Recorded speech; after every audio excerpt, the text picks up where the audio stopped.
Bonjour à tous.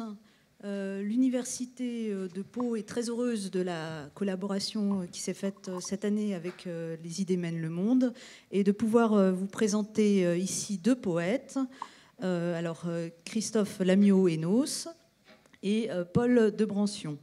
Alors je vais dire un petit mot sur chacun et puis ils vous liront quelques textes et ensuite nous débattrons.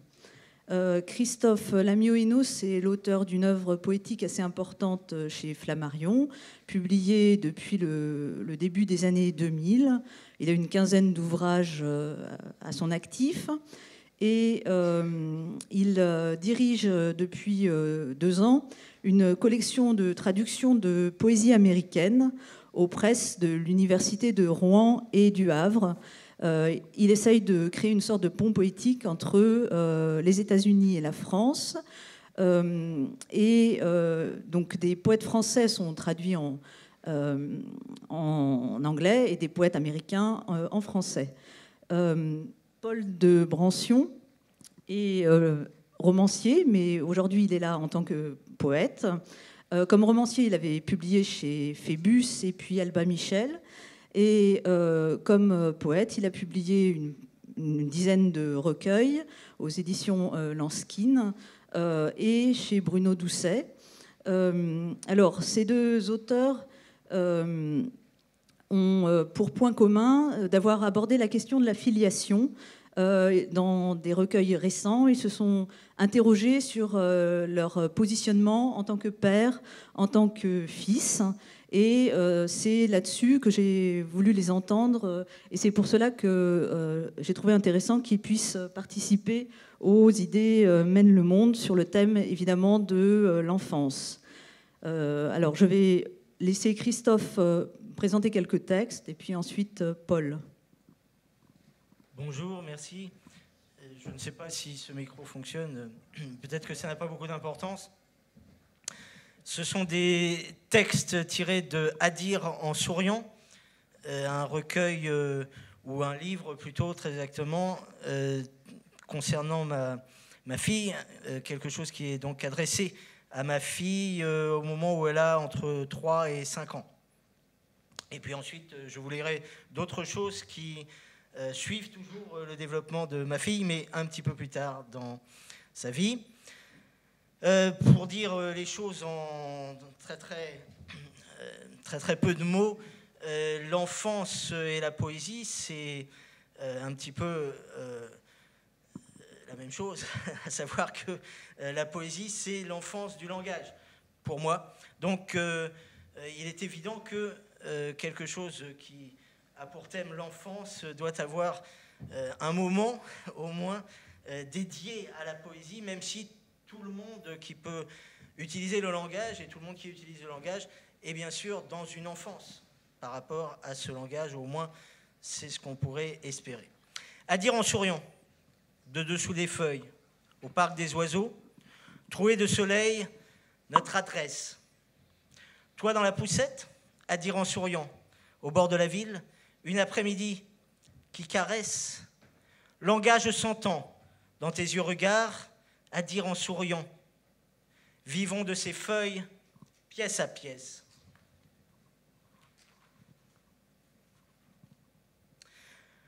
Nous marchons comme sur l'eau, dans la direction du phare. Je te porte sur mon dos, sur la mer, là qui s'ouvre devant nous. Allons au-dessus de l'eau pour nous rapprocher du phare. De terre suivons un dos, sur la mer, implication jusqu'au cou. Avec, à l'entour de l'eau, plus loin se dresse le phare, petit, au bout de ce dos, sur la mer. Comme d'elle, avançons-nous.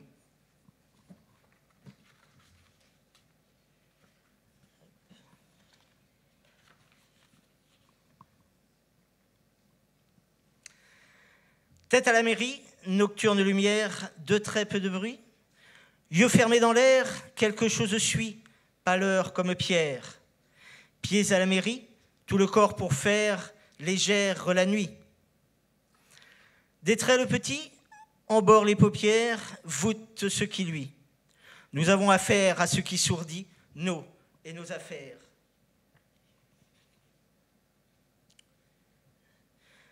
Bonne volonté, ainsi dans le livre manifeste prend. Prends à volonté, ainsi dans le livre manifeste tend. Tends à volonté, ainsi dans le livre manifeste quand. Quand la volonté, ainsi dans le livre manifeste sans. Rouge volonté, voici dans le livre robe neuve, allant. C'est le vendredi 9 août 2006, soir, appartement de Colombes, pendant le repas, je te lis La robe neuve d'Anne-Catherine, qui retient beaucoup ton attention. C'est un livre dans la collection des albums du Père Castor. Impression d'entendre formuler ce que tu vis et ce que tu ressens.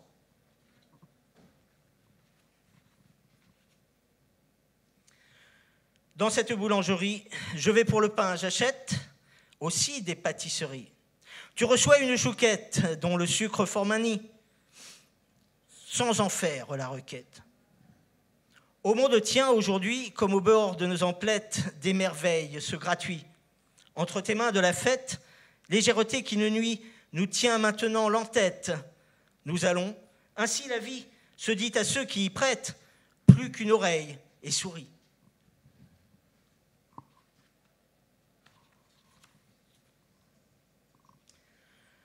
Le mardi 15 août 2006, Colombes, 3h30 du matin, chambre, tu t'es réveillé et jeun. Yeux rapetissés dans l'obscurité, tu as faim et je te donne des céréales dans la cuisine. Je me lève dans la nuit. Je me dépêche pour voir, comprendre pourquoi tu jeûnes. Se réveiller dans la nuit, appeler, chercher à voir. Tu me proposes, tu jeûnes. Je suis réveil dans la nuit. J'appelle, je cherche à voir, toi qui, dans les bras, me tiens. Tu te lèves dans la nuit, tu te dépêches pour boire, pour apaiser de ta faim. Se réveiller dans la nuit, appeler, chercher à voir, nous appelle, qui nous tient.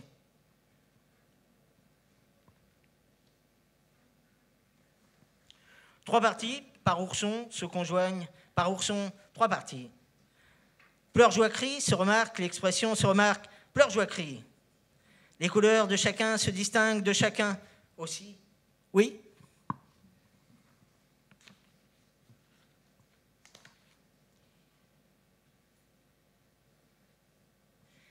Parc de Chantereine, il faut monter un talus par les herbes. Parc de Chantereine, pour accéder à la vue, par les herbes. Parc de Chantereine. Le plan d'eau, parc de Chantereine, se découvre alors non loin. Le plan d'eau, parc de Chantereine, qui prend de jaunes fleurs soin. Le plan d'eau. Parc de Chantereine, je me rappelle ta main comme l'eau. Parc de Chantereine, tenue dans les miennes bien, comme l'eau. Parc de Chantereine.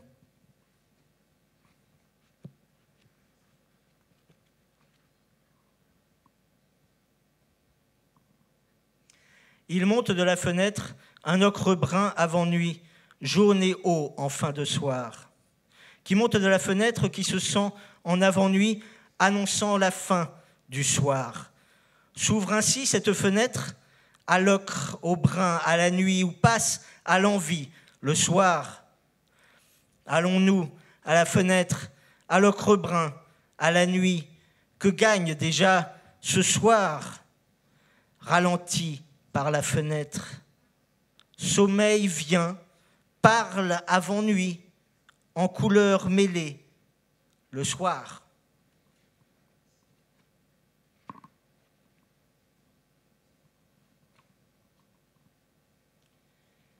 Arbres, tu tournes autour, 1, 2, 3, aux grilles qui les entourent. Ainsi vas-tu sautillant, 1, 2, 3, en marchant, en sautillant. Avenue, tu la remontes, 1, 2, 3. Pour la descendre, remonte. Ainsi vas-tu en courant, 1, 2, 3, en sautillant, en courant. Peins-tu de jeu l'alentour, 1, 2, 3, l'alentour, tu peins de joie.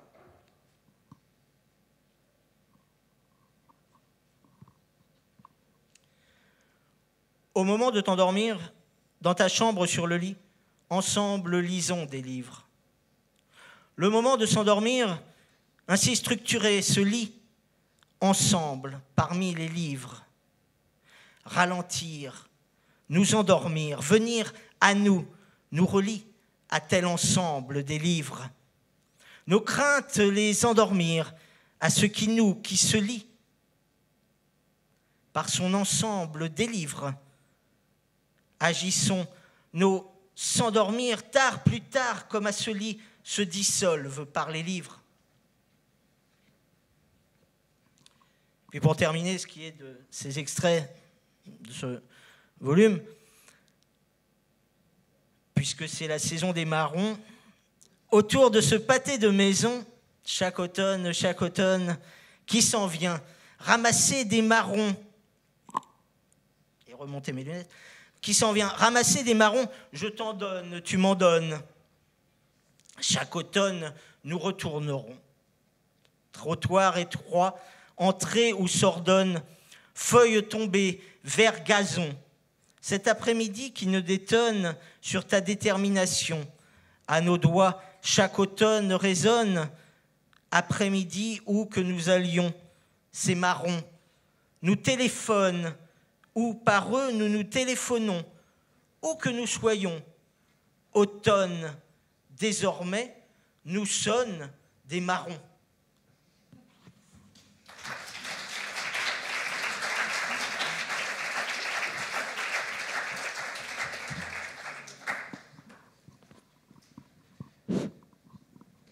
Moi, je pense que je vais d'abord parler, puis ensuite lire derrière le pupitre. Moi, je suis très content d'avoir entendu parler des marrons, parce que quand j'étais enfant, il y avait beaucoup de marronniers, et j'étais toujours malheureux de ne pas pouvoir les manger, les marrons des marronniers, puisque ce sont des marrons d'Inde et pas des châtaignes. Et quand on les fait bouillir, c'est très mauvais aussi. Voilà. Donc, moi, je vais vous lire d'abord un livre qui s'appelle « Ma mort est morte », qui traite, comme son titre l'indique éventuellement, de la mort de ma mère. C'est un livre qui est écrit en 3 langues, dans la même phrase, c'est-à-dire en français, anglais et danois, qui sont les 3 langues que j'ai pratiquées dans ma vie de fils. Donc, vous allez entendre la première partie dans les 3 langues tissées ensemble, et la deuxième partie, je la mets en français de façon à ce qu'un public normal puisse la comprendre. Voilà.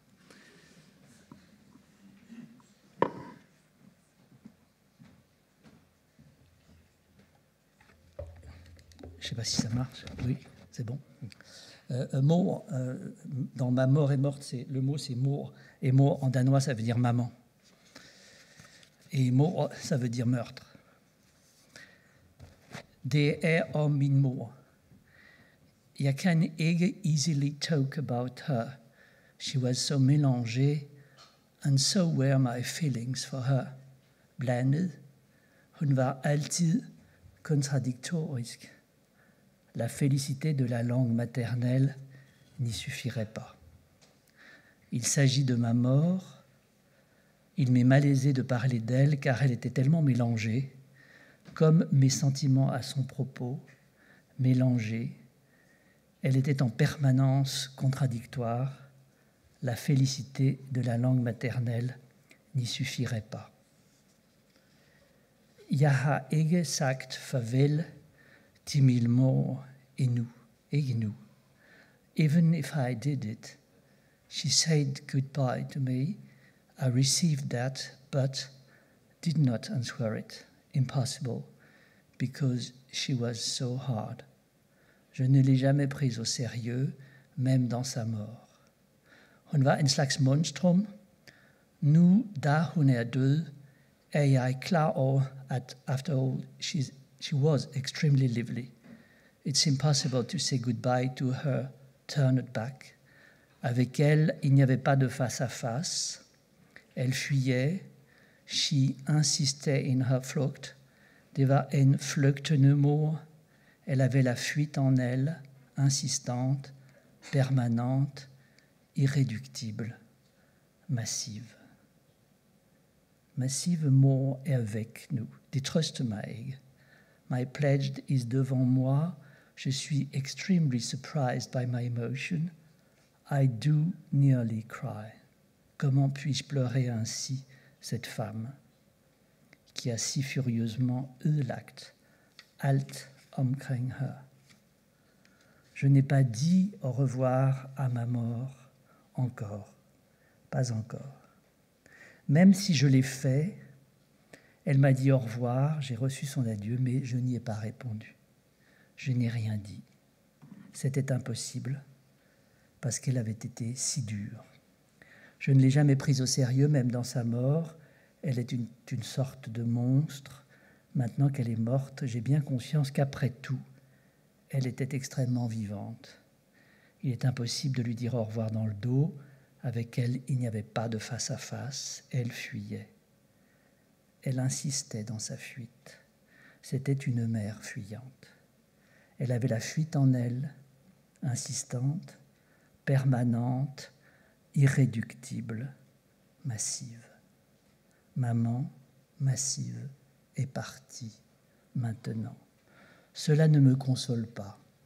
Ma tâche est devant moi. Je suis extrêmement surpris par mon émotion. Je pleure presque. Comment puis-je pleurer ainsi cette femme qui a si furieusement détruit tout autour d'elle? I can hit on something when I say « maman est morte ». Ça fait toujours un choc, comme la mort d'un enfant. It is unacceptable, inadmissible, absolut umuligt. Jeg kan ikke fatte det her, at min mor er død, at mit barn er mort, and I myself is still living, still breathing. My heart is beating. I suffer maybe, but I am living. Je continue d'exister. Je continue d'exister, alors que mort er død. Det kan ikke lade sig gøre. Especially when my mor was not yet an adult. Elle est venue au monde inconnue d'elle-même. Elle a grandi dans l'ignorance. Elle est morte, éternelle petite fille. Ainsi mort de Lagebarn. En la perdant, j'ai aussi perdu un enfant, ma mère. Et pour une part, je me suis perdu. Jeg skal find myself again, det er nødvendigt. La petite mort est morte. Double deuil. Mort, morsure, remords, sans honte. Il faut vivre. Je touche un point d'importance quand je dis « maman est morte ». Ça fait toujours un choc, presque comme la mort d'un enfant. Ce n'est pas acceptable, c'est inadmissible, absolument impensable. Je ne peux réaliser cela, que ma mort est morte, que mon enfant est mort, et moi, je suis toujours vivant. Je respire, mon cœur bat, je souffre peut-être, mais je suis vivant. Je continue d'exister alors que ma mort est morte. Morte, ça n'est pas possible. Spécialement car mort n'était pas encore devenue adulte. Elle est venue au monde inconnue d'elle-même, petite fille, ainsi mort est morte comme une enfant. En la perdant, j'ai aussi perdu un enfant, ma mère, et pour une part, je me suis perdu. Le dernier, je crois.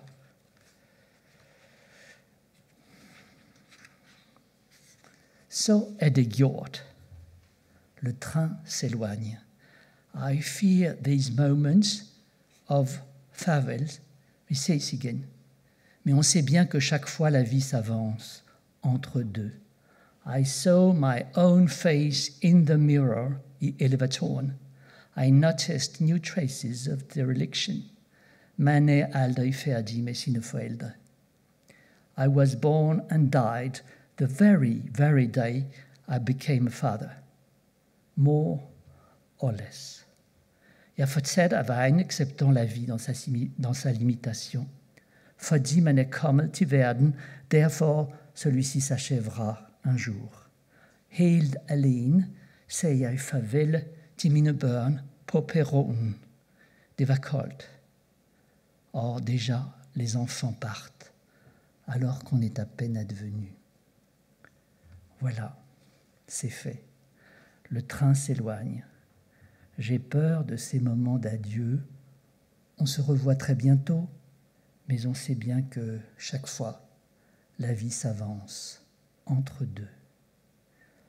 J'ai vu mon visage dans le miroir de l'ascenseur. J'ai remarqué tous ces petits éléments de déréliction. On n'en a jamais fini avec ses propres parents. Je suis né et mort le jour où je suis devenu père, plus ou moins.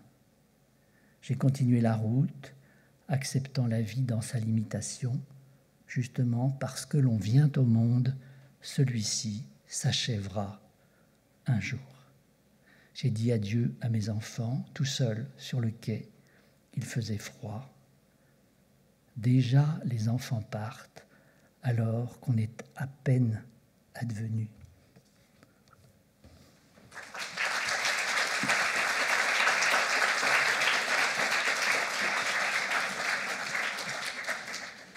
Alors, vous avez tous deux écrit en vous positionnant en fait dans une sorte de lien de filiation. Alors, tous deux, vous avez écrit sur vos mères. Donc, Paul, avec le texte que tu as écrit, Christophe Lamiot a aussi écrit un livre tout en anglais qui s'appelle The Sun Brings, mais qu'il ne va pas lire parce qu'on ne veut pas trop charger la barque non plus pour les langues étrangères. Donc, dans les deux cas, vous vous positionnez en tant que fils. Et puis, par rapport à une mère, donc. Et puis, Christophe, tu as écrit donc aussi sur ta fille les textes que tu as lus et puis d'autres textes qui vont paraître chez Flammarion. Est-ce que, dans ce fait d'écrire sur les ascendants ou les descendants, est-ce qu'il y a quelque chose de l'ordre de la transmission du langage ?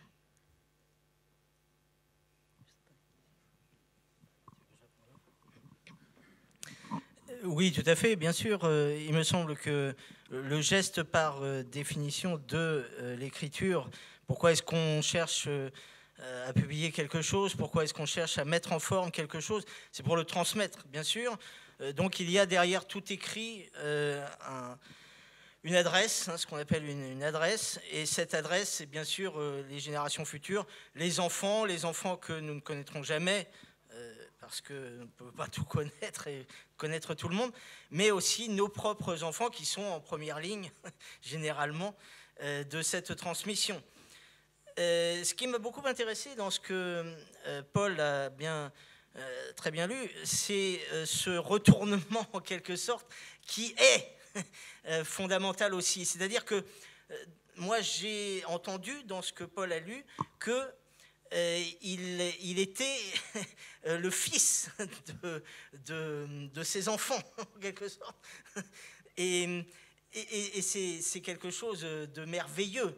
Voilà. C'est quelque chose, en effet, qu'il me semble avoir beaucoup vécu aussi. C'est quelque chose qui m'a été appris par mes enfants. Je n'ai pas seulement une fille, j'ai aussi un fils. Donc, quelque chose qui nous est proposé par les enfants, c'est que finalement ce sont eux qui nous apprennent beaucoup plus que nous leur apprenons ici et là quelques bribes de ce que nous pensons savoir. Tout d'abord parce que justement ils matérialisent cette en avant de la transmission, ce devant nous, ce pourquoi nous nous efforçons, la direction dans laquelle nous nous efforçons. Et ça, j'ai beaucoup apprécié. Pour revenir à la question précise de Armel, qui avait à voir avec plusieurs langues. C'est vrai que dans ce que je vous ai écrit, il y avait simplement du français, apparemment. On pourrait dire qu'il y avait du latin, on pourrait dire qu'il y a probablement un peu d'anglais, puisque je suis bilingue. Mais on entend surtout du français. Là, on entend du danois, on entend également de l'anglais immédiatement, pas seulement dans la structure ou même certains effets de vocabulaire, privilégier un vocabulaire par rapport à un autre. C'est important parce que finalement, c'est ce que je vous disais pour commencer, on est dans un commencement de langage avec son enfant. Voilà. On est là où ça commence, là où ça prend, là où ça va partir. Et en effet, toutes les directions sont de bonnes directions. Voilà. Donc 3 directions, c'est très très bien. Une direction, c'est bien aussi. 2, c'est bien aussi. Enfin, oui, merci pour ce que tu as dit. Moi, je dirais pas tout à fait la même chose, bien évidemment, puisque si je disais la même chose, c'est pas la peine que je parle. C'est plutôt pour empêcher la transmission que moi j'écris, à la limite. C'est-à-dire que, enfin, ce qui est mauvais dans la transmission. Et si je suis le fils de mes enfants, ma mère est ma fille. Je veux dire, ça peut remonter assez haut, finalement, ce genre de retournement, et ce qui n'est pas forcément mauvais. Mais objectivement, je suis quand même le fils de mes parents, et mes enfants demeurent, malgré tout, quoi que j'écrive et quoi que j'essaye de faire, mes enfants. En revanche, on est tous porteurs de choses lourdes, plus ou moins, et ce qu'on a envie de laisser derrière soi, c'est un terrain moins chargé de violence ou de mines ou de douleurs ou de cailloux que celui qu'on a pu trouver. Et en ce sens-là, effectivement, l'écriture est une transmission de l'ordre de la moissonneuse-batteuse ou du tractopelle, c'est-à-dire on refait le chemin un peu plus proprement pour autant qu'on puisse. Par ailleurs, en matière de langage, on fait ce qu'on peut, et pour arriver à effectuer un certain nombre d'éclaircissements, en quoi, pour ce qui concerne les écrivains, la littérature est un outil, ou la langue est un outil, il arrive, curieusement, et c'est ce qui m'est arrivé dans cet ouvrage, que la langue maternelle, ce que j'ai dit au début, n'y suffise pas, et qu'il faut d'autres outils de langue intime ou de langue un tout petit peu décalée vis-à-vis de l'affect ou vis-à-vis de ce qui vous écrase dans la langue pour arriver à dire ce qu'on veut dire justement sur un événement fondateur et terrifiant qui est la mort de ses géniteurs ou de sa génitrice en l'occurrence. Et que donc, en tout état de cause, la langue du poète ou de la poésie est une langue étrangère. Enfin, moi, c'est comme ça que je vis l'écriture. Ma langue à moi d'écrivain, quand elle n'est pas mauvaise, c'est-à-dire quand je l'ai un peu travaillée, est une langue étrangère. C'est-à-dire que je la malaxe comme quelque chose, au fond, qui m'a trop appartenu et qu'il me convient de changer pour qu'elle devienne une sorte de langue étrangère, une sorte de langue minoritaire. Voilà. Pour rebondir sur cette idée de langue étrangère, ce qui est intéressant, me semble-t-il, c'est que dans les 2 cas, l'anglais vous a été en partie transmis par votre mère. Peut-être vous pouvez en dire un mot, parce que c'est intéressant quand même, me semble-t-il. Ce n'est pas uniquement la transmission du français, justement. Oui, je suis tout à fait d'accord avec Paul lorsqu'il dit que nous avons bien sûr en legs aussi des lourdeurs, des charges, des violences, des choses très difficiles à dire. C'est juste que ma mère m'a transmis un certain goût pour les langues. Cependant, je pense que ce que j'ai été amené à faire très très tôt a beaucoup plus à voir avec l'anglais américain, dans sa variante des États-Unis d'Amérique, plutôt qu'avec l'anglais que ma mère transmettait, et qui était celui de l'école et du collège en l'occurrence, puisqu'elle était enseignante dans un collège, et que j'ai été son élève pendant suffisamment de temps pour m'en souvenir. Bien que je sois amnésique, vous voyez, il y a des choses quand même qui surnagent, et c'en est une. Voilà. C'est peut-être que j'ai en effet voulu me redévelopper quelque part ailleurs. C'est tout à fait par hasard d'ailleurs que je suis arrivé aux États-Unis d'Amérique. Donc, bref, parfois le hasard fait bien les choses, parfois peut-être moins bien. Voilà. Mais ce qui est très très important, c'est de savoir que, et je vais vous dire exactement pourquoi c'est important, surtout, c'est de savoir que par rapport au langage, voilà, la vérité existentielle vous est donnée par la poésie. La poésie vous dit que vous êtes étranger dans votre langue. Il n'y a pas plus vrai que ceci. Voilà. Pourquoi c'est important de dire aujourd'hui cela? Parce que pendant très très longtemps, le structuralisme, qui est d'origine française essentiellement, a beaucoup dit sur la façon dont le langage nous préstructurait, nous préfigurait, nous influait de ci, de là. Bref, nous pouvions en sortir.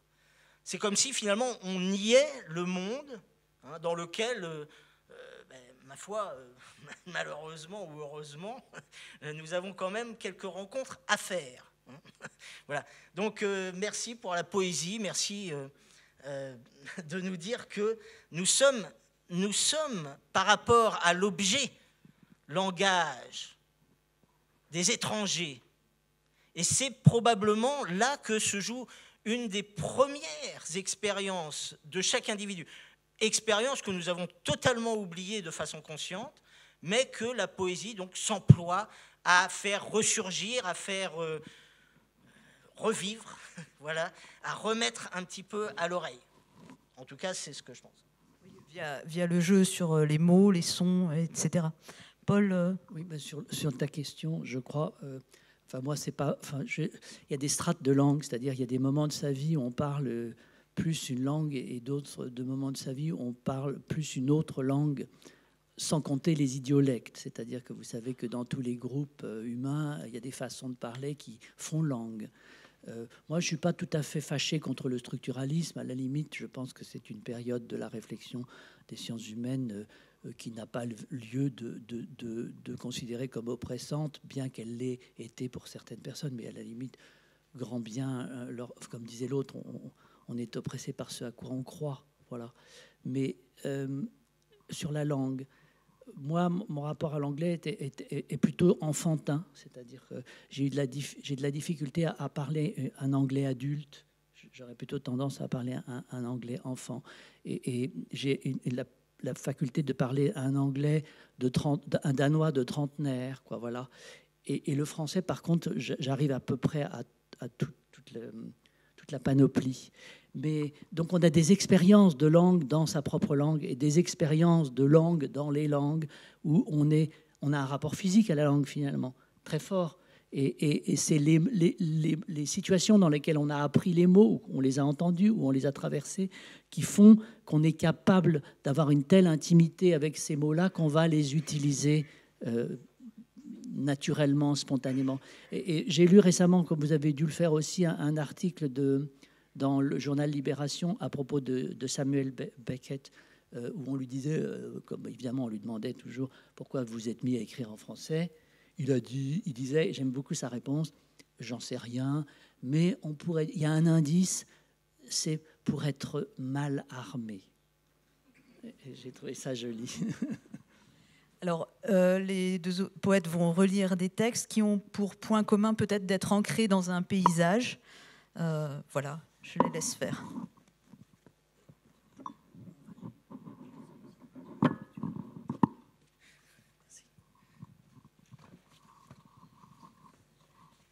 Voici donc 5 années plus tard, en l'Alpe du Grand Serre. Dans la pente à cet endroit, maintenant tournant aux feuilles, attentifs, nous écoutons, reconnaissons ce qui coule plus haut, plusieurs filets d'eau. Revenons à cet endroit où au sol bruissent les feuilles, pour mieux entendre chansons, les voix plurielles où roulent des cailloux, du bois, de l'eau.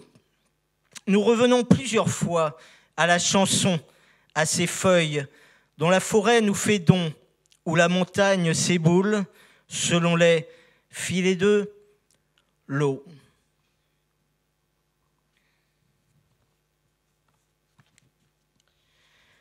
Il y a que nous appelle d'un livre lu un enfant. C'est dans le souvenir encore une fois d'un album du Père Castor. Et un livre sera remis gratuitement à la personne qui aura le titre de cet ouvrage à la fin de la séance. Il y a que nous appelle d'un livre lu un enfant. Dans la forêt, l'enfant entre, les pieds en l'air, en glissant. C'est clair maintenant. Puis il suit une rivière que vivement nous appelle à nouveau de cet enfant, les yeux ouverts, le front entre, pour la forêt où s'entend l'eau coulant comme rivière. Notre envie pour tel appel en nous conserve l'enfant qui en forêt bientôt rentre, s'anime, tirant, allant de l'eau vivante rivière. Alors là, vous allez reconnaître aussi le conte musical. Dans la forêt, des chasseurs, le loup, le chat et l'oiseau, que rejoindront le canard, le grand-père et Pierre, enfin, par la forêt, la musique. Revenir parmi clameurs, parmi mélodies, à l'eau qui coule plus loin que mare, plus loin que maison, jardin, à la forêt, à musique. Avançant, tu n'as pas peur. Par la forêt, il nous faut mieux asseoir notre savoir, quel que soit l'instrument. Viens, que nos forêts soient musique,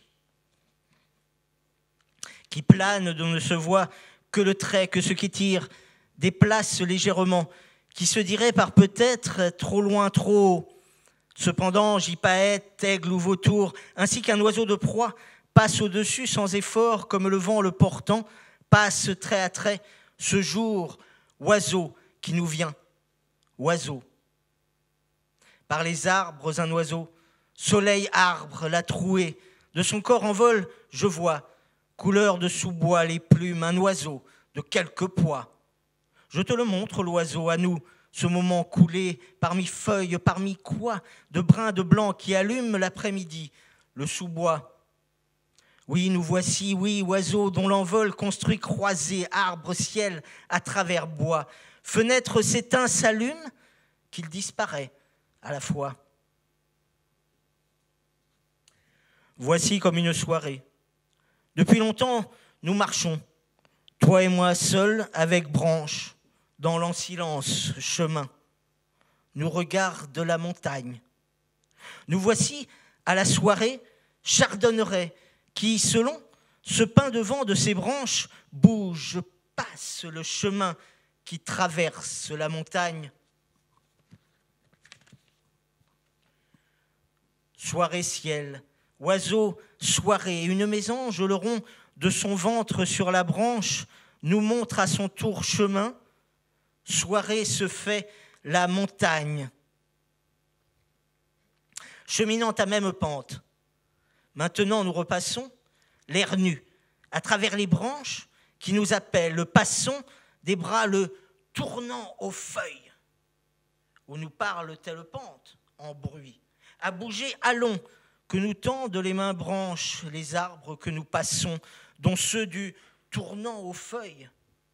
Cheminant à même pente, en bruit, à bouger, allons, l'air nu, à travers les branches, les arbres que nous passons, des bras le tournant aux feuilles. Nous parle ainsi la pente que dans le jour nous marchons, par des arbres, que les branches qui nous, elles, rencontrons, virage, tournant aux feuilles. De pente parle la pente où poussent des arbres, vont dans l'air comme main les branches. Pente ne t'oublieront, pas plus que tournant aux feuilles.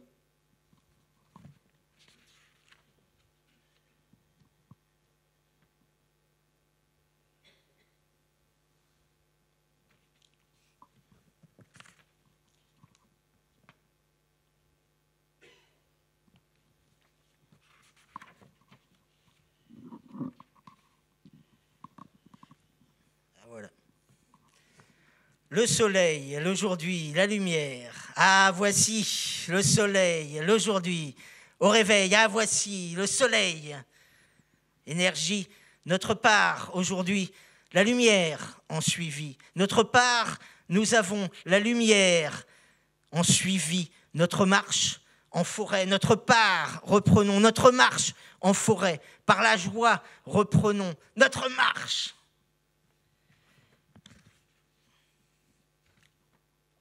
Bouger un bruit, bonheur la forêt entendre, rousseur que ce bruit, notre attention depuis le tournant aux feuilles. La forêt entendre, ruissellement rousseur que ce bruit, le tournant aux feuilles. Bouger le clair, un bruit, bonheur de l'eau, la forêt, entendre que ce bruit, notre attention ce jour l'éveille depuis le tournant aux feuilles. Tendre, ruissellement plus haut sur roc, rousseur que ce bruit hante aux feuilles. Bouger le clair, un bruit, torse, bonheur de l'eau, la forêt roulée, entendre bruit, notre attention, ce jour, neige, soleil, l'éveil, depuis le tournant aux feuilles. Ruissellement, plus haut sur roc, sur racine, rousseur que ce bruit, feuille.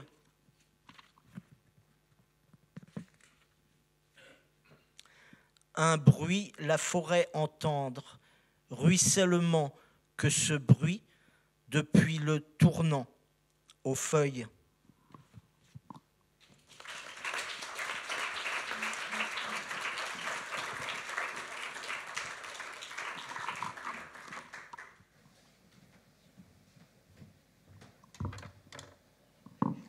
Je vais encore vous donner une lecture d'un thème un peu grave, je suis désolé.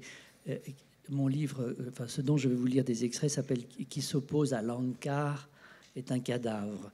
Il s'agit d'un ouvrage sur le Cambodge d'hier et d'aujourd'hui. Comme vous le savez peut-être, l'Angkar était le nom de l'organisation fêtière des Khmers rouges, dirigée par le sinistre Pol Pot et sa clique. Et l'Angkar en Khmer, ça veut dire l'organisation. Ce qui veut dire qu'un ONG en Khmer, ça commence par Angkar, ceci, cela. C'était un slogan Khmer rouge qui était le suivant, qui critique est un ennemi, qui s'oppose est un cadavre. C'est donc un ouvrage sur ce sujet qui est extrêmement fort au sens où aujourd'hui le Cambodge est encore dirigé par des dirigeants mis en place par les Vietnamiens qui sont pour la majorité d'anciens Khmers rouges. Et dans ce très beau pays qui a énormément souffert de lui-même, c'est-à-dire qu'au cours de 4 ans, il y avait à peu près 6 millions de Cambodgiens et il y en a 2 millions qui ont trouvé la mort, mais trouvé la mort pas par un ennemi extérieur, mais par un ennemi intérieur qui était généré par l'idéologie qui avait conduit Pol Pot à créer tout cela. Alors, nous savons, la France a été dans le processus fautif en tant que colonisateur, les États-Unis, la guerre du Vietnam, etc. Mais au reste, c'est un des rares exemples extraordinairement violents d'un peuple qui se détruit lui-même. Il y en a d'autres. Mais voilà. Ce qui est très intéressant, c'est et ce pourquoi ce livre me semblait important, c'est il y a très peu de paroles au Cambodge même qui ont été dites sur tout cela. C'est-à-dire que la majorité des enfants, puisqu'on parle d'enfance, ne savent pas.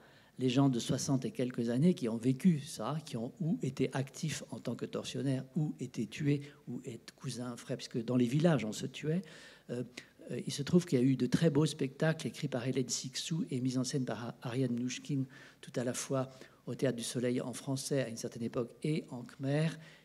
Et moi, j'ai participé à un séminaire sur ce sujet-là qui était passionnant, où les jeunes enfants qui sont venus jouer ce spectacle qui durait 8 heures sur Norodom Sihanouk ne savaient rien de l'histoire de leur pays. C'est-à-dire qu'il a fallu leur expliquer qu'est-ce que c'était que la guerre du Vietnam, qu'est-ce que c'était que Kissinger, qu'est-ce que c'était que Nixon, ils ne connaissaient pas. Et après, ils ont découvert et ils ont été voir leurs parents qui ne leur avaient rien dit. On leur dit, mais qu'est-ce que tu faisais à cette époque-là? Qu'est-ce qui se passait? Et ça a eu une fonction très importante de parole, puisque encore aujourd'hui, ce spectacle ne se joue pas, ce spectacle d'Hélène Sixou ne se joue pas au Cambodge. Et donc, il y a besoin de parole. Et c'est-à-dire que nous, on est libre de parler, on est libre de transmettre ou de faire de la transmission à reculons, comme on disait tout à l'heure, mais il y a des endroits, beaucoup d'endroits au monde où ça n'est pas possible.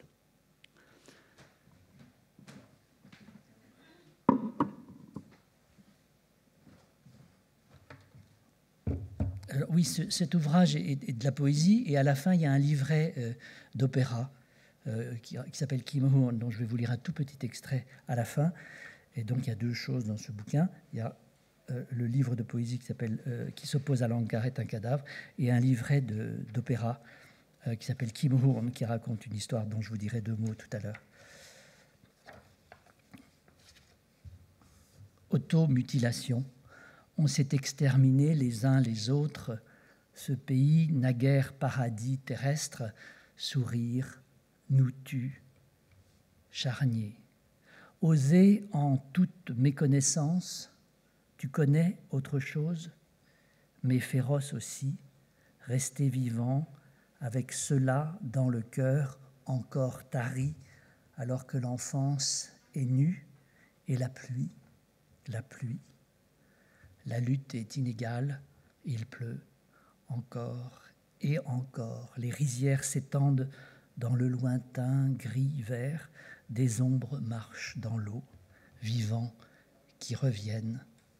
Cette grande nonchalance fut ponctuée de sang.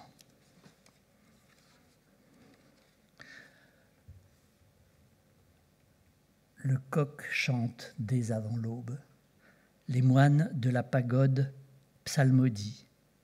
Un bruit de moto, de chien, matin frais, laiteux. Les grillons se taisent, enfin. Silence lourd de mort, la forêt, quelques oiseaux, pierres de latérite noire, érigées, sculptées. Au loin, les cris des ouvriers. Cambodge, le Baraï est devenu une forêt luxuriante. Paix suspendue.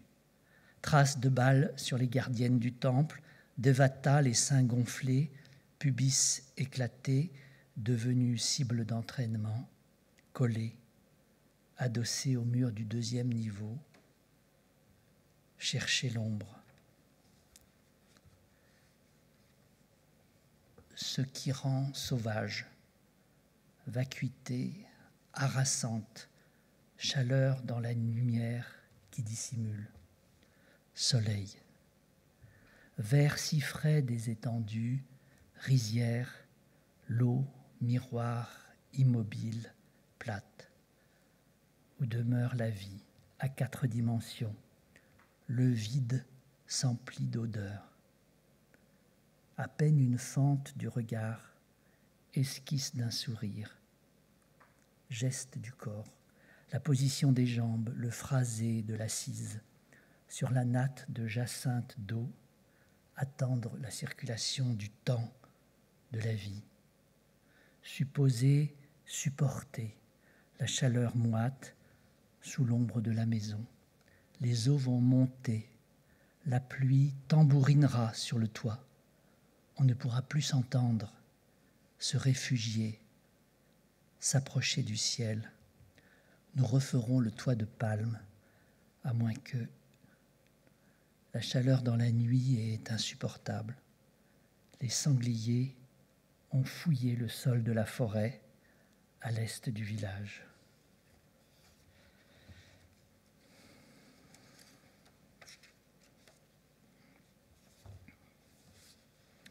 Ils sont 5 sur une moto japonaise, concentrés vers l'avant. Un seul porte le casque. Envisager le monde comme l'acte de vivre au futur, quel qu'il soit. Tristesse du soir, aux nuages gris sur les rizières. Les phares s'allument sur la route numéro 7 qui mène à Kampong Cham. Avons chanté la Marseillaise entre 2 ébus entravés devant les enfants du village, stupéfaits. 3 femmes mâchent le bétel. Le soleil peut-il se coucher sur le Cambodge sans évoquer le sang des hommes noirs? Il n'y a plus de singes dans la forêt noyée. Vie lacustre, Mékong, loin du renversement de la mousson, l'eau haute, la pêche possible. Habillé de lin blanc sur un vieux bateau de bois coloré, les liserons d'eau dansent, les enfants sautent dans le fleuve, nudité ambrée, père, mère, grand frère, surveille les filets, bouteilles de plastique en flotteur de fortune. Deux mondes se croisent. À la saison humide, les poissons mangent les fourmis. À la saison sèche, les fourmis mangent les poissons, disent les Khmers de l'eau. Les enfants saluent en criant, sautant de joie, les plus âgés vérifient sans mot dire l'équilibre de leur barque que le remous va chahuter.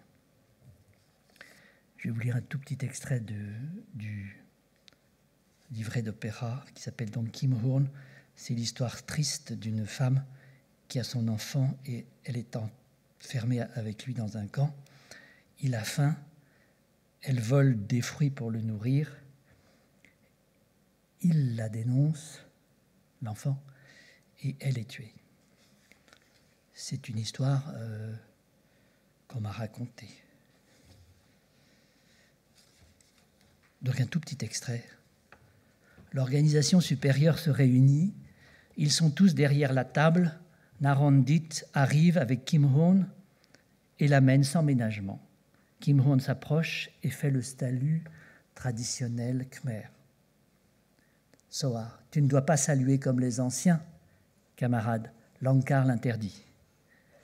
Excuse-moi, camarade. Camarade Kim Horn, tu es accusé d'avoir volé 2 fruits dans la réserve, d'avoir pénétré dans le quartier des enfants, d'avoir tenté d'acheter l'amour de ton fils avec de la nourriture. Kim Horn, je n'ai fait que mon devoir de mère en apportant à mon fils des fruits pour l'aider à lutter contre la fièvre, la maladie et la faiblesse. Néré, la jeunesse n'est pas faible, c'est l'avenir de la nation. Sohar un peu agacé. C'est Lankar qui veille à la santé des enfants. Ton fils n'est qu'un jeune camarade comme un autre. Kim Horn, non, c'est mon fils. Je l'ai porté, je l'ai nourri. Narondit, c'est de l'histoire ancienne, ça. Des trucs de l'ancien monde, c'est fini. Mon fils a faim, mon devoir est de le nourrir. Camarade, puisque Lankar ne le nourrit pas, vous dites que le peuple est le cerveau de Lankar. Comment le peuple peut-il utiliser son cerveau s'il ne mange pas? Tu es maligne, trop maligne. Cela te portera malheur. Il mange assez bien, ce n'est pas à toi de décider. Sohar, tu as confessé avoir volé 2 mangues. Il met la main sur la confession, posée sur la table. Crois-tu que le vol soit un acte fraternel? Kim Horn, c'est un acte maternel. J'ai voulu sauver mon enfant. Je vous lis 2 derniers poèmes pour terminer. La petite batteuse bleue sillonne les routes de la moisson du riz. Elle fait tomber une pluie de paille sous laquelle, en riant, se juchent des milliers d'enfants couverts de lumière d'or. Dans la pagode noire au bord de la rivière Sangkae, les Khmers rouges entreposaient leurs munitions. Depuis, les vénérables l'ont abandonnée. Au bord de ce bras du Mékong, la pagode noire est devenue bleue, comme le ciel qui l'entoure. Les panneaux de bois s'écroulent, elle finira par disparaître, comme les palais des rois d'Angkor.